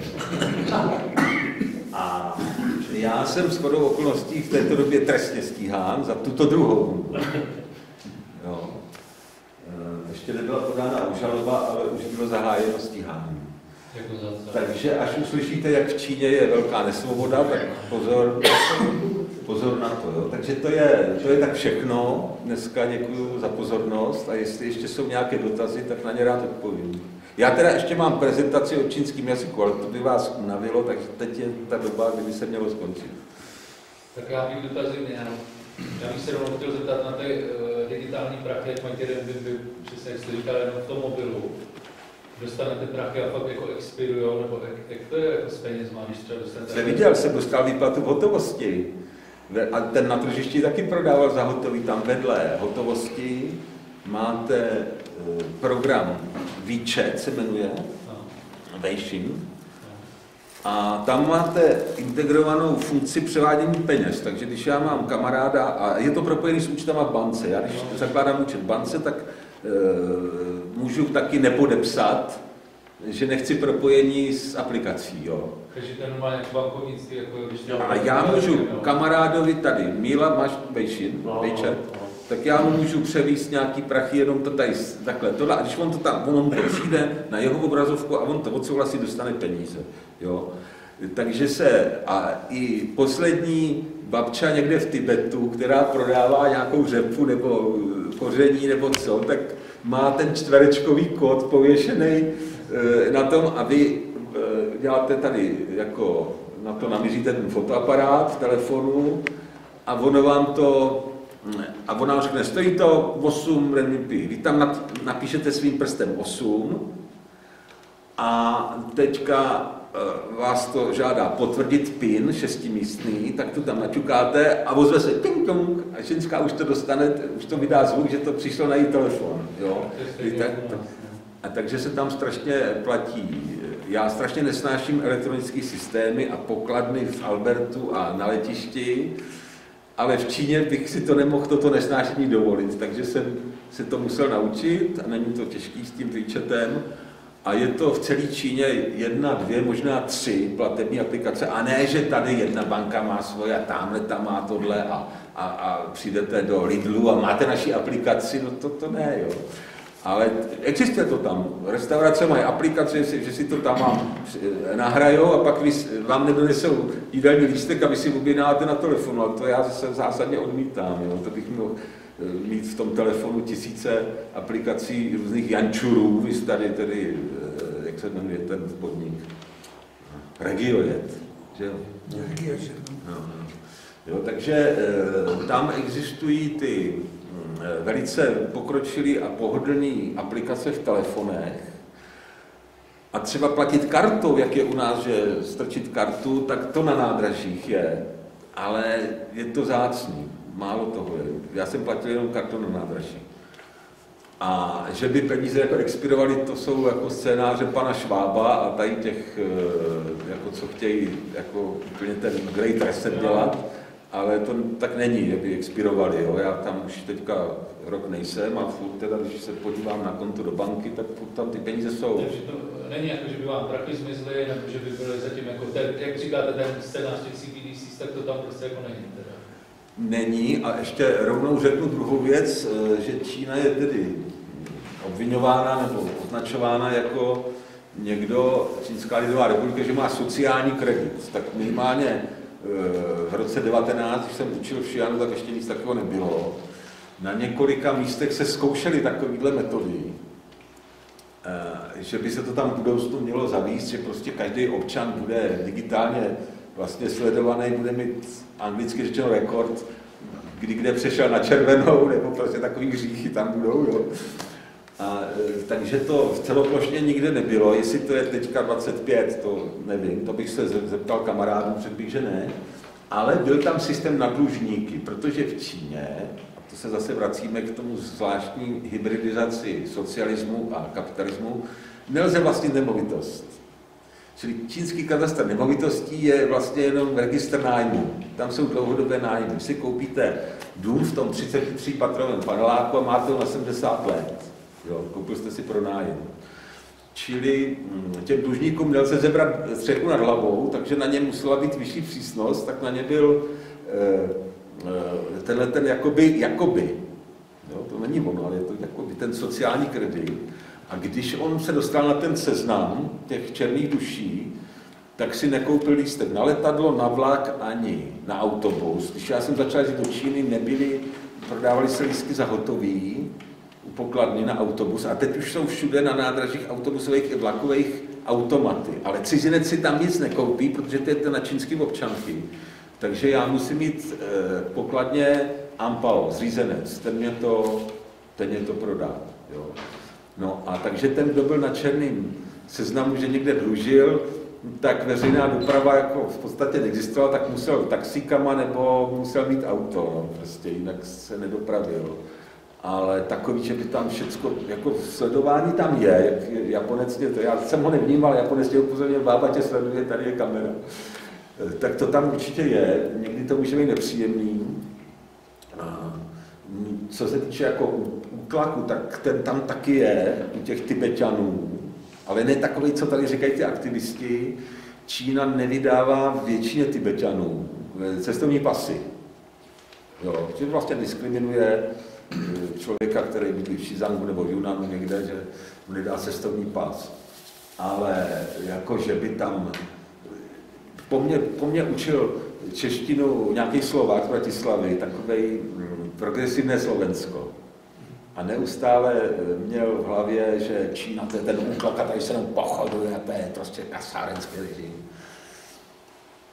No a tak ten prostě do té Číny prostě přišel s tímhletím, že se tam prostě strašně utlačuje, ale mně se tam žilo dobře a jakýkoliv cizinec, který má příjem, ať už tam z práce v Číně nebo z důchodu v Evropě, tak ten tam nic takového pociťovat nebude. Jo, nějaký diskriminace a sledování. Ale samozřejmě Číňani v nějakých situacích jsou vystaveni nějakému sledování a honění, chytání a nevystavování cestovních pasů. Jo. To nemůžeme říct, ale teď, když já jsem tady stíhaný za nošení oděvu, který je v Číně volně dostupný, tak prokuratura dodala důkaz o tom, že tam je větší svoboda. No. Tak asi tam taky bude mít na sobě politicky jako nepřijatelnou. Ano, ten Slovák právě tvrdil, zkus si tady mít tečko a budeš tam mít pochvalu japonský okupace, nebo tam budeš mít Xi Jinping je svině. A já jsem mu si řekl, no ale já nemám potřebu takový tričko tady mít. To možná máš pravdu, že bych jako měl oplejtačky, ale já, když jsem v roce 16 někde mával transparentem, ať je Xi Jinping, tak přece nebudu teď tady vykládat, že je to svině. Takže to je tak, ale že u nás už se vláda montuje do nějaké války, která se České republiky vůbec netýká, a když prostě máte tady oděv, standardní čínský oděv, který si tam běžně koupí, tady objednáš na internetu, a za pár šupů, 117 renminbi, necelých 500 korun, tak už to prokuraturu zajímá. Prokuratura vám tady vnucuje názor, že v té válce musíte fandit jenom Ukrajině. Čili pověsti o tom, že v Číně je těžký útlak, prostě tam vládne komunistická strana a má to celou řadu výhod, kdy oni nemusí jednat s farmářskou havránkou. Oni ty lidi prostě vystěhují. No tak to je hrůzný zásah do lidských práv, dělalo se to i na olympiádě v Soči, ale dostanou kompenzace. Oni jim v podstatě nebyli vystěhováni, jim byl vypověden nájem, protože pozemky jsou všechny v rukou státu. To je tam ta kotva, kdy ty kapitalisti to tam nemůžou vzít úplně do ruky. Jo? Jako, že si Židi koupili pozemky v Palestině. To prostě nikdo takhle vykoupit nemůže. Tak dobrý nejsou, no, aby si tohle nechali, no. No a můžu se ještě teda zeptat, když teda takhle o tom mluvíte, tak jsou takový ty obrázky, jak je dálnice a ty lidi, jak řekli, že nikam nepůjdou, takový ten barák vždycky obouraný jeden, jako jenom někdo, kdo prostě přišel. Jo, tak o tom nevím, to jsem někde viděl na internetu, že to takhle bylo. No. Ale problém té Číny, co tam je třeba kritizovat, je, že to vyplácení těch kompenzací neprobíhá správně a že místní funkcionář to může ukrást, tu kompenzaci, a ty lidi jsou opravdu vyhození na dlažbu bez náhrady a sebrali jim dům. Jo. To se tam stalo mnohokrát, ale zase takoví ti Etzlerové a ty novináři to hnedka začali se koukat, kde se tohleto stalo, a hnedka z toho začali dělat filmy. No je to jako nechutný, je to hnusný, když někoho prostě mu seberou bydlení a vyhodí ho na dlažbu a nemá kam jít a peníze někdo ukradl a nás to nezajímá, že jo? Tak to je hrozný. Ale říkám zase, kdo dělá besedy o Číně typu Etzlera, tak ten vám bude vykládat jenom tyhle ty případy. Pavle, ale tam je ještě jiná věc, a to je potřeba říct, že pokud některý především funkcionář si usurpuje toto právo, tak se vystavuje tomu, že dřív nebo později, že se na něj přijde. Protože u nich je právo, řekl bych trochu mluvější, ta hranice není striktní a on do určitý míry může překračovat tu hranici, ale když to přežene, tak se odstane na té straně, kdy to jde z rušky dolů velmi rychle. Jo. Takže tak jako u nás je to úplně obrácené, u nás je to bezbřehý. zastupitelstvo ve městě si něco schválí a je to zločinecké počínání, což tady vidíme v okolních městech poměrně často a nikdo na ně nemá, protože neexistuje žádná autorita, která by nad ním mohla být, protože maximálně Národní kontrolní úřad tak může konstatovat, že něco ukradne. A tím to končí, protože tady ještě se musí prokázat to, že to chtěli ukrást, nebo že ten úmysl. Takže u nich to je tak, že když se to stane, tak ten úmysl už neprokazují, tam to nerychle jdou. Takže se můžou stát před lidový soud Jo. a v Číně není zrušen trest smrti. To se tam stalo, že jo? Že už pár nějaký pro výstrahu, když chtěl upevnit moc, tak si nějaký takovýhle našel.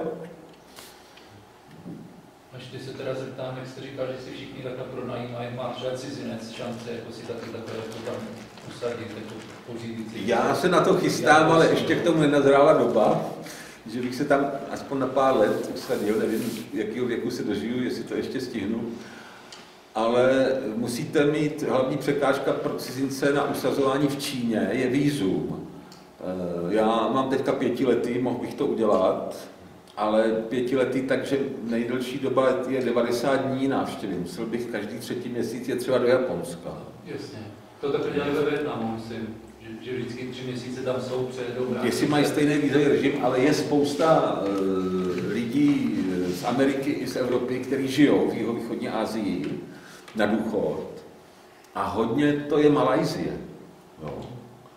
Ale detaily nevím. A nejde třeba, prostě, když tam třeba pracujete, jako já nevím, když jsem žil v Británii, žil tak na rok něco, pak když tam má člověk třeba 5 let, když tam je, tak má rezidenci už, ale takové jako už ho vezmou. Tohle myslím, že v Číně nebude, že nikomu nedají občanství. Ne, občanství tam není, ale stále pobyt tam je. A ten pobyt tam je podmíněný tím, že tam máte zaměstnání nebo příjem. Jako nemůžete tam přijít a dělat si tam jakoby co chcete, ale pokud tam jste zaměstnán ve firmě, nebo IMS je čínská nebo mezinárodní, tak v podstatě tam je možný, já nevím, Aleš Kučera za Škodovku tam nastupoval ve 95. a je tam do dneška. Jo? Takže dá se tam žít a jsou to většinou dvouletý trvalý pobyty a vy na konci těch 2 let tak prokazujete, musíte přijít na ten úřad, který je něco jako nás cizinecká policie a tam prokázat, že jste zaměstnán, že máte příjem, že tam nejste tam jenom tak. Jo, takže a pokud to uděláte, tak je to formální záležitost. A je těžký najít třeba práce jako tak pro bílýho? Ne, není, pokud máte nějakou kvalifikaci, protože v Číně je obrovský hlad po šikovných nebo po kvalifikovaných lidech. Ty berou jakoby všema 10, ale ne každý Evropan tak je schopen tam přežít, protože ty pracovní podmínky tak jsou výrazně, řekl bych, tvrdší a náročnější, než jsou u nás. Jo. Když jste zaměstnaný, tak se předpokládá, že budete jakoby pracovat a budete odvádět nějaký výkon. To je a u toho cizince dvakrát tolik. Jo. Ale to neznamená, že si nemůžete po obědě dát šlofíka, protože to se toleruje. To je na to, ale ten výkon po vás potom jako bych chtěli. A dělají to, ty šlofíky fakt po obědě? Je úplně standard. Na ty soukromé vysoký v Chlpej byla přestávka od 12 do 2, že dopoledne vyučovací hodin, pak 2 hodiny přestávka. Já jsem šel do Menzy a zpátky od 1 do 2, když jsem to stihnul za hodinu, to byly velké vzdálenosti, tak mě ukázali, že tam je vybalovací místnost. A chodilo se tam na lehátka odpočívat ve škole.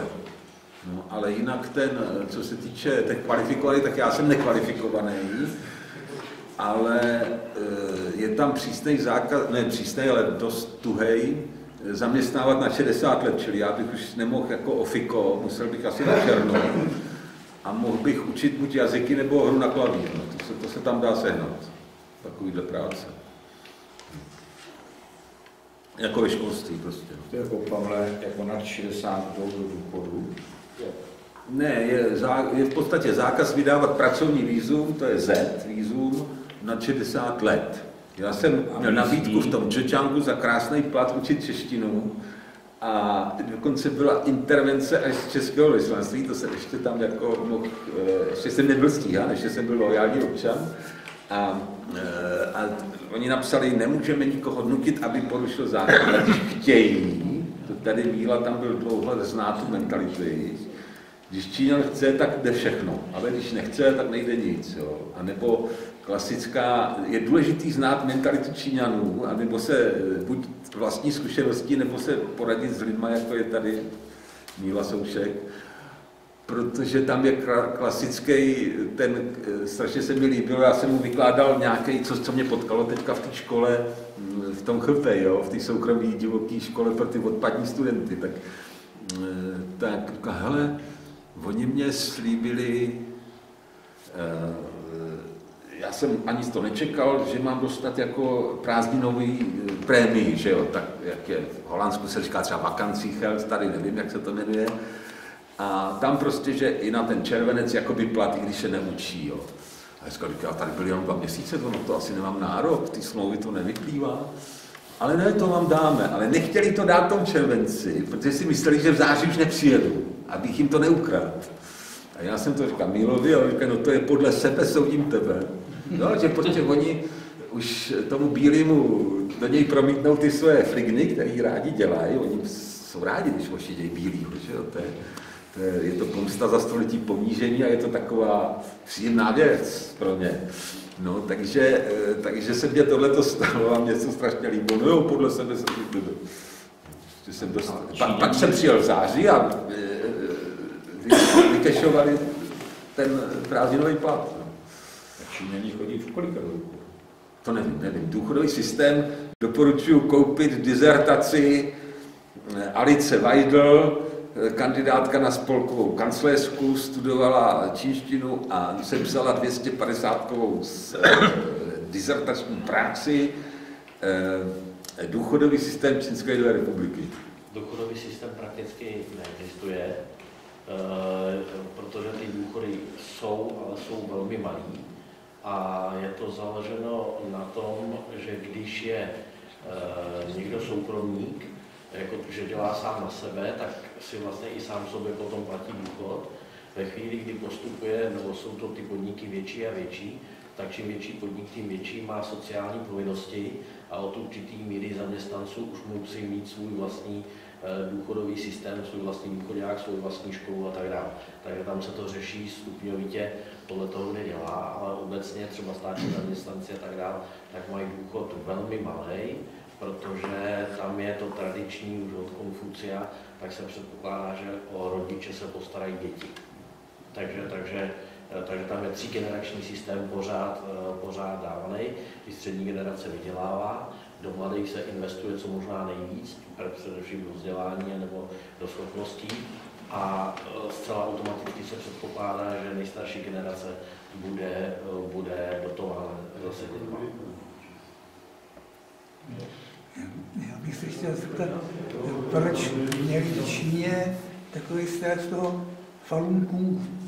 Jestli čekali, že by taková síla, která by to tam rozbořila. O tom jsem bohužel nic nezjistil, to jsou nějaké, já si říkám, rozcvičkáři. No právě, že lidi mi, myslím taky. A jediný, co jsem zjistil, jako na internetu prostě z běžného zdroje, že se to tak rozmohlo, tyhle rozcvičkáři, nevím, v čem to spočívá, čím se to liší, obsahově nevím nic, že jich bylo víc než členů komunistické strany a proto se proti tomu musí vystoupit, ale detaily vůbec nevím. No, ono to má podstatu historii, protože trochu to souvisí dohromady s kung fu nebo s tai chi jako se cvičením, ale má to ještě nějaký duchovní aspekt a je to v podstatě jako náboženské cvičení, jako cvičení dohromady s náboženstvím.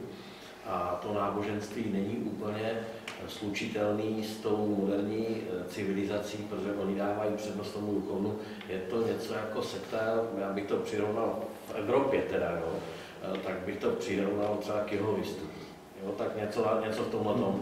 To znamená, ten systém s tím má problém, protože jako jehovisti mají některé pravidla, že já nevím, darování krve a tak dále, tak ten Falun Gong přesně takhle koliduje s tím systémem. A navíc Číňani nejsou nábožensky zaměření nějak výrazně, jako u nás ta Evropa je je daná hodně. U nich je těch náboženství mraky, buddhismus, dokonce taoismus, dokonce Konfucius, tak to není, anebo ta jeho dílo není náboženství, ale je znábožněno, ale je tam vysoká míra pověrčivosti, která se dodržuje naprosto striktně. Takže, já nevím, vy v moderních domech máte vyšší prahy, z toho důvodu, že ten majitel věří, že zlí duchové se plazejí po zemi, takže chce mít vyšší prach, aby mu nevlezli do bytu. Jo? Takže není to náboženství, je to pověrčivost. A ta pověrčivost je i s tím Falun, protože oni věří, že když se spojí jako mnoho lidí dohromady, takže jsou schopní jako mentální energií jakoby porazit anebo rozbít cokoliv. Takže je to spíš pověrčivostí jakoby ty vlády, no těch vládnoucích, aby jim někdo náhodou tam neudělal binec tím sektářským způsobem. Ta pověrčivost, tam jsou nešťastná čísla, 4 a 7. Jo, ta 7 nevím, proč je nešťastná, a 4 se řekne s, ve 4. tónu s, a zemřít se řekne s, ve 3. tónu. A takže ta 4 je jakoby zemřít, jo, tak prostě takže výsledek je, že nemáte v některých, že chybí 4. patro, on tam nechybí, protože by to spadlo, kdyby tam byl vzduch, ale to patro tam je, ale je označený jako 5. už. Jako někde chybí 13. 13. Jo. Jo, to psala ta jedna architektka, co tam v Šanghaji dělala asi 5 let, pocházela z východních Čech, já si nevzpomenu na její jméno.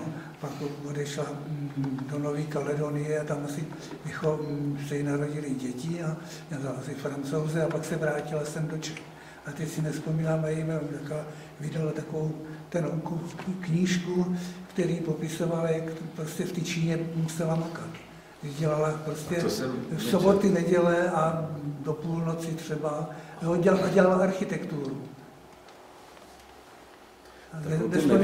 O tom náboženství vím, že je nějaká, to mám ale z doslechu, jo, to nebylo, že nejvíc ateistická země na světě, kde nejméně lidí věří v Boha a v další kulty, je myslím Japonsko. Na druhém místě je Čína, na 3. je Česká republika. Takovouhle jsem já slyšel statistiku. No jo, u nás to je do té doby, než se ti stane něco vážného, protože pak všichni, Ježišmarja, pomož mi, že jo. Do té doby jsou všichni ateisti. Já jsem se chtěl zeptat, v jakém dokumentu je zakotvena ta politická moc té komunistické strany. V čem to je, vy jste teda to vysvětlili. Tak to bohužel nevím, nevíš to ty.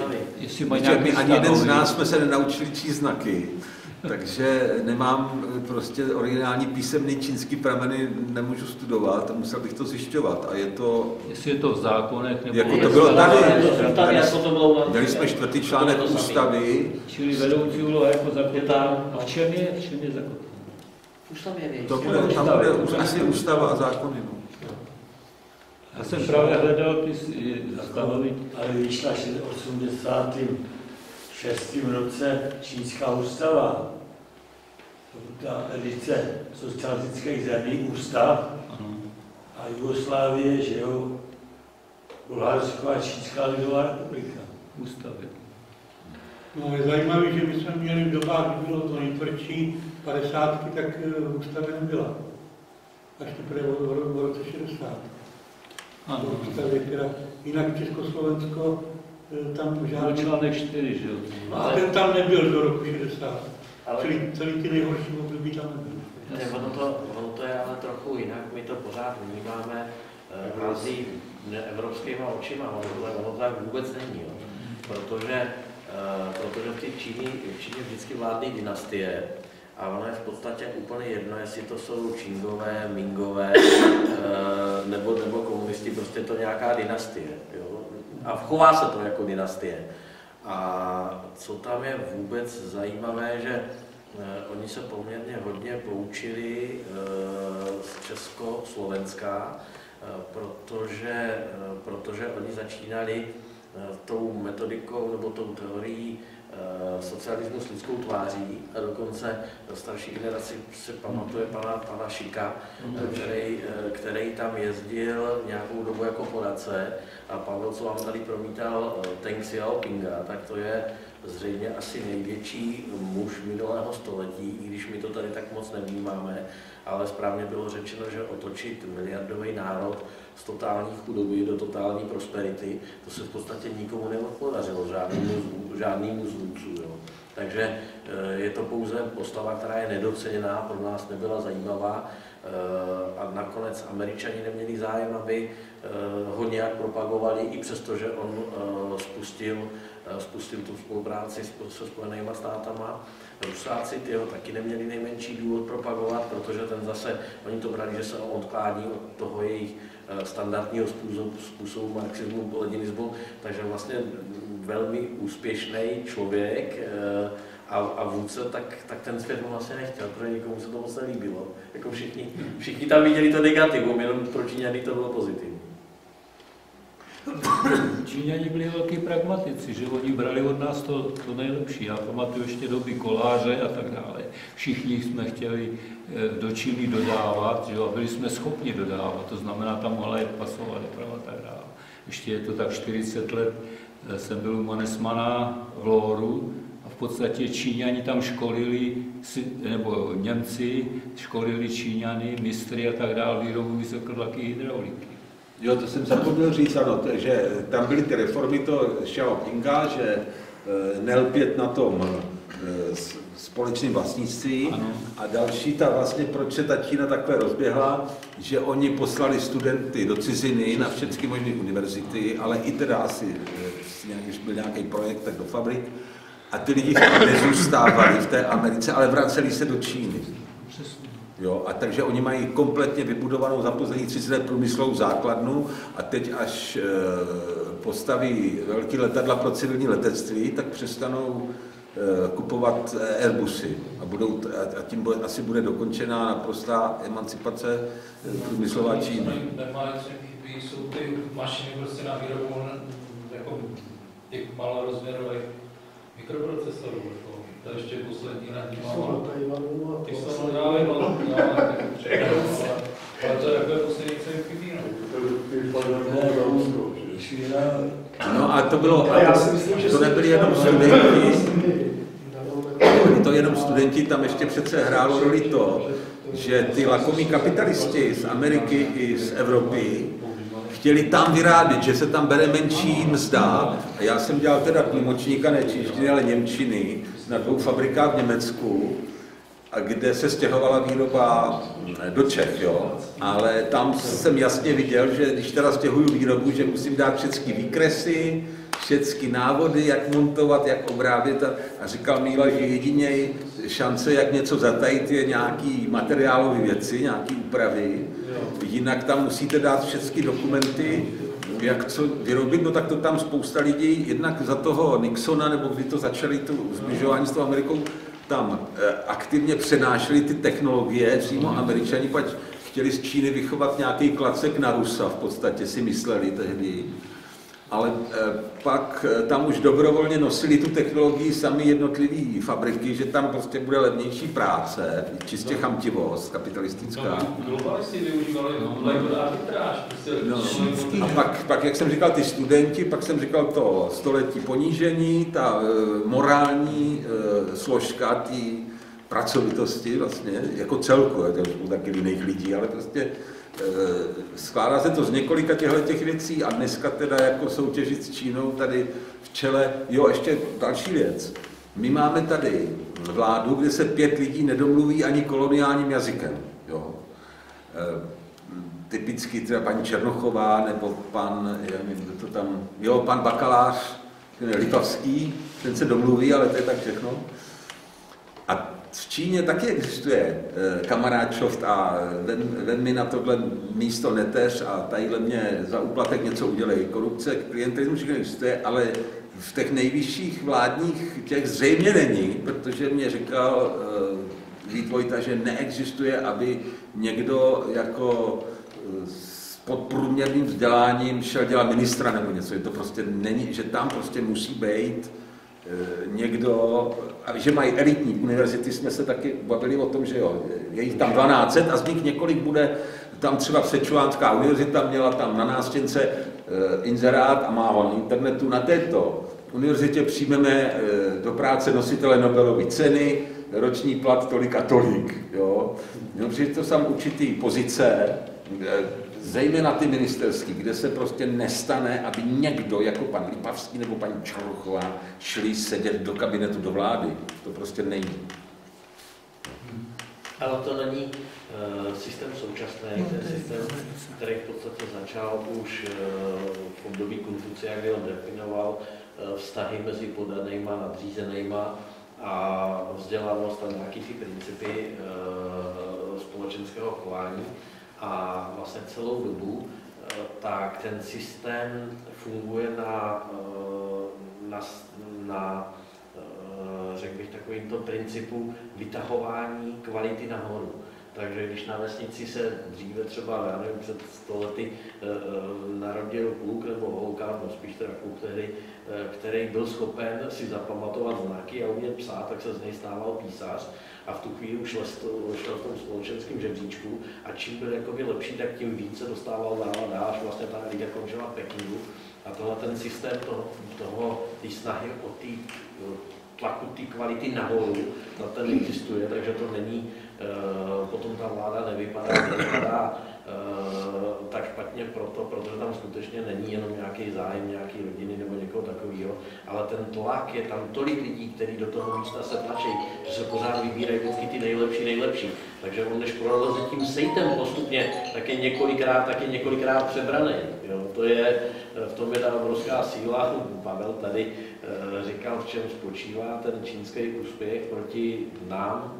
Tak já říkám, že tam je jenom jeden jediný bod a to je to, že oni za posledních 30 let měli chytrou vládu a já si myslím, že Česká republika neměla. No. To je jiný rozdíl. To mě nenapadlo, to shrnout na ten jedný větu.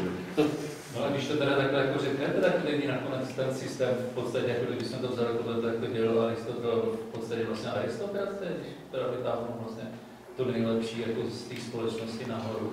A vlastně jaká je to nejlepší pro tu společnost. Oni dají šanci talentů. Vlastně pracovat.